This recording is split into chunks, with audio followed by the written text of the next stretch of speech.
What if you could master advanced C1 English without ever opening a grammar book, just by closing your eyes and relaxing? I mean, it sounds a bit like a late-night infomercial scam, doesn't it? Right, just put a book under your pillow and wake up a genius. Exactly. But when we actually look at cognitive linguistics and how the adult brain acquires language, that state of deep physiological relaxation is precisely where the most profound neurological connections are made. It's anything but a scam. I have to admit, as someone who spent years agonizing over verb conjugation tables, the idea of relaxing my way to fluency feels almost, well, offensive. Oh, I totally get that. We're wired to think it has to be hard work. Yeah. But I'm willing to hear the science out. Welcome to Everyday English Flow, daily English practice, natural speaking, and effortless listening flow. It's great to be here. Today, we are on a very specific mission. We're going to show you how to reach advanced fluency by absorbing English naturally.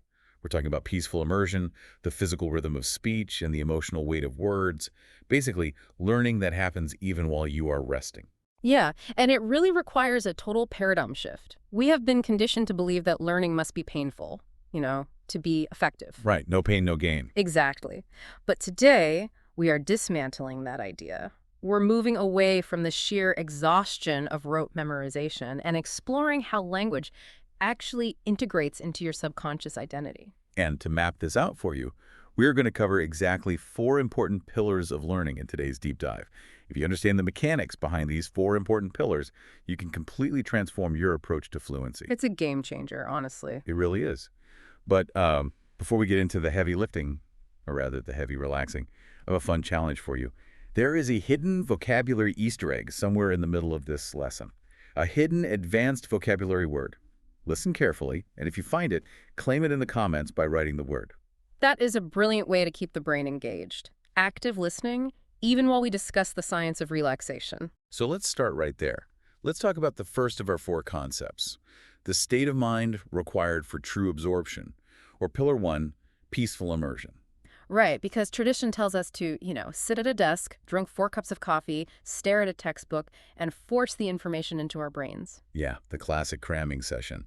Why is that actually counterproductive for C1 fluency? Well, to understand that, we have to look at the brain's defense mechanisms. It is widely believed by top language experts, especially researchers who study what's called the affective filter, that forcing yourself to study when you're stressed actually triggers a mild fight-or-flight response. Wait, really? Just from studying? Yeah, your brain releases cortisol, and cortisol is notoriously bad for memory consolidation. It essentially puts up a biochemical wall, blocking your brain from absorbing new phonetic and grammatical patterns. Okay, let's unpack this. Are you saying that by trying harder, I am literally chemically blocking myself from learning? In a way, yes. When your affective filter is high due to stress or anxiety about making a mistake, the language input bounces right off that wall. Oh, wow. That explains a lot. But when you are resting, when your brain enters an alpha wave state, like when you're right on the edge of sleep or just deeply relaxed, that wall comes down, your brain becomes highly receptive. So it stops trying to analyze everything. Exactly. It stops trying to actively decode every single preposition and starts absorbing the broader rhythm, the tone, and the musicality of English. Imagine each new English habit as a small light turning on in a dark room until the mind is filled with confident fluency. Okay, here's where I have to push back a little. Does this mean I just hit play on an advanced English audio track, lie down in bed, and literally fall asleep? Because I've tried falling asleep to audiobooks, and I usually just wake up confused and like 8 chapters behind. That is a crucial distinction to make. We aren't talking about unconsciousness. We are talking about creating a state of zero anxiety while remaining passively aware. So, awake, but totally chill. Right. You aren't trying to translate. You aren't pausing the audio to look up a word in a dictionary. You're simply letting the sound wash over you. Forceful studying is like trying to chop down trees to build a straight road. Peaceful immersion is like water finding its natural way through the soil. That makes a lot more sense. It reminds me of learning the lyrics to a favorite song. Nobody sits down at a desk with a pen, paper, and a highlighter to actively study the lyrics of a pop song they hear on the radio. No, never. Yet somehow, after a few weeks, you know every single word perfectly. The lyrics just become a part of you because you are relaxed, you're enjoying the melody, and you are just letting the words sink in. That is the perfect mechanical analogy.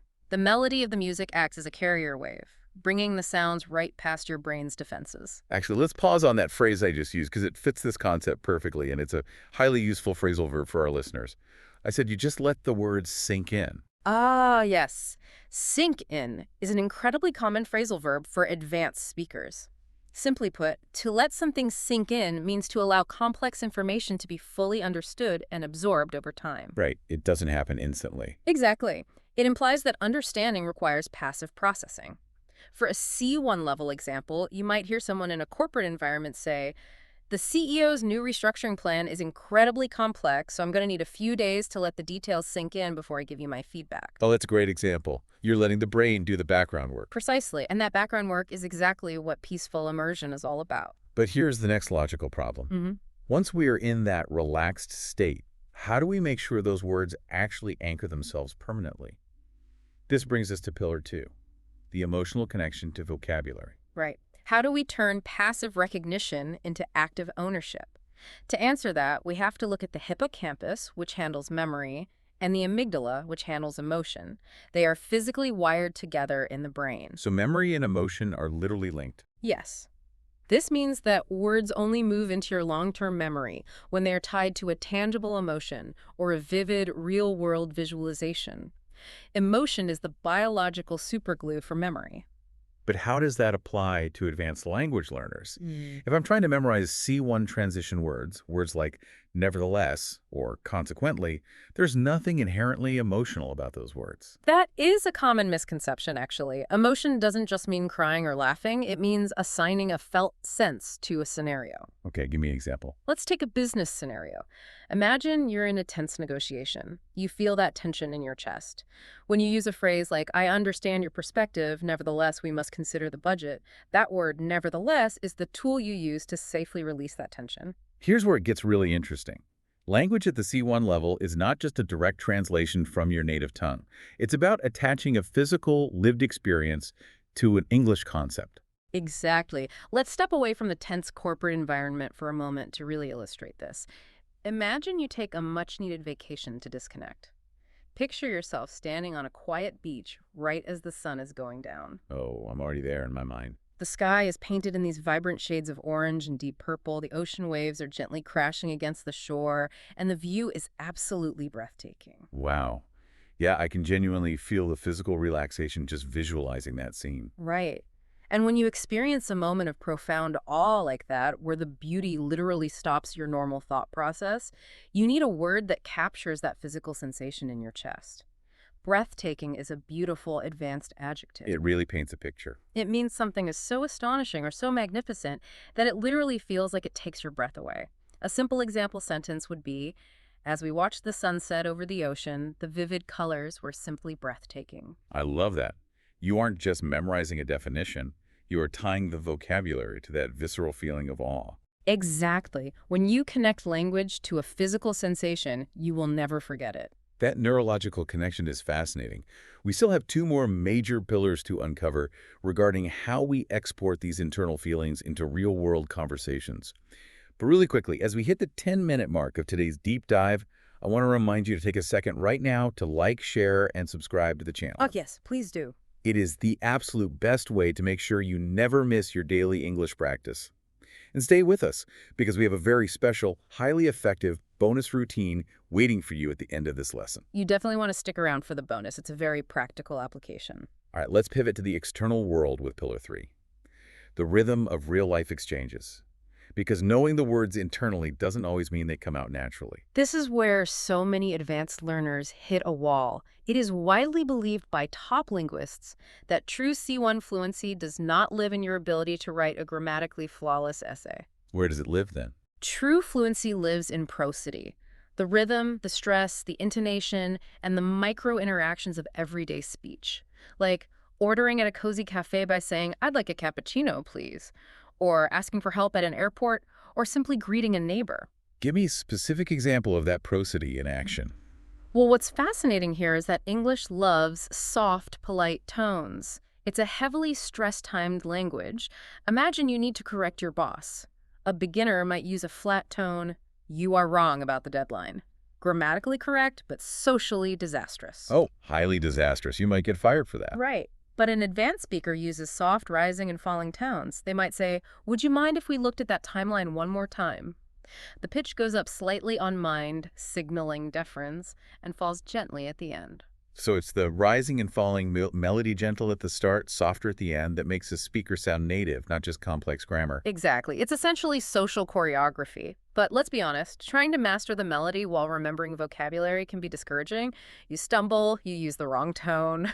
Yeah, it's frustrating. But that friction is a necessary part of the process.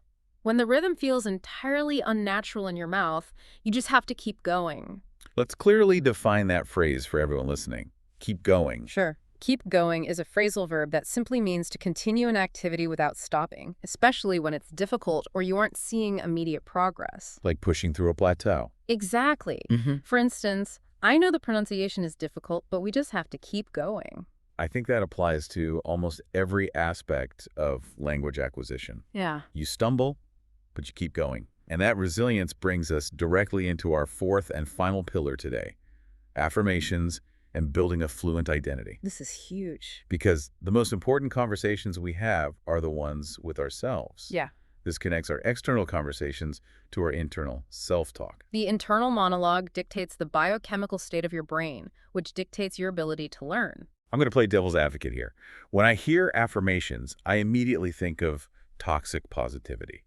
Like if I mess up a presentation saying, "I am a flawless English speaker," feels delusional. You're right to be skeptical of toxic positivity, but proper daily affirmations aren't delusion, they are cognitive reframing. What's the difference? If your internal dialogue is, "I'm terrible at English," your brain associates the language with a threat. It spikes your cortisol. But repeating phrases like, "I am improving every day," "I am confident," and "English feels easy to me now," trains the subconscious mind to associate English with comfort instead of stress. So what does this all mean? It means English is quietly becoming part of your inner voice. You are no longer translating, you are living and breathing the language. You wake up and your brain simply generates the thought in English. To not just speak English, but to embody it. That's a brilliant place to summarize the 4 pillars we've unpacked today. Let's recap. First, peaceful immersion relaxing to absorb language naturally. Second, emotional vocabulary tying words to feelings. Third, conversational rhythm, the prosody and melody of real-life exchanges. And fourth, daily affirmations to build a fluent identity. When you integrate all 4, you are physically rewiring your brain. And to help you start that rewiring process tonight, I am going to deliver the promised bonus, a specific nighttime reflection routine. I love this routine. Right before bed, as you're drifting off, I want you to whisper to yourself, "I learned a lot today. I'm proud of myself. Tomorrow, I'll learn even more." It associates English with peace right before sleep. Exactly. Consistency with that kind of routine produces magical results. And speaking of results over time, that brings to mind an idiom from today's everyday English flow. Time flies. You hear this all the time between old friends. Oh, a true classic. Simply put, it means time seems to move incredibly fast, usually when you're deeply engaged. Like, time flies when you're having fun. It really does. Now, I have a challenge for you, the listener. Can you write an example sentence using time flies or explain its meaning in the comment section? I highly encourage everyone to try it. And while you're down there, please remember to like, share, and subscribe to the channel. Also, I want you to explicitly declare your dedication. Write "I stay committed" in the comment box below to show your dedication to your English journey. Committing to the mental shift is the hardest part. It really is. I want to leave you all with a final lingering thought. If your inner voice eventually becomes perfectly fluent in English, how might thinking in a new language actually change the way you see the world? Oh, wow. Does a new language rewrite your reality? That is an amazing question to end on. Thank you all for joining us, and we will catch you on the next deep dive.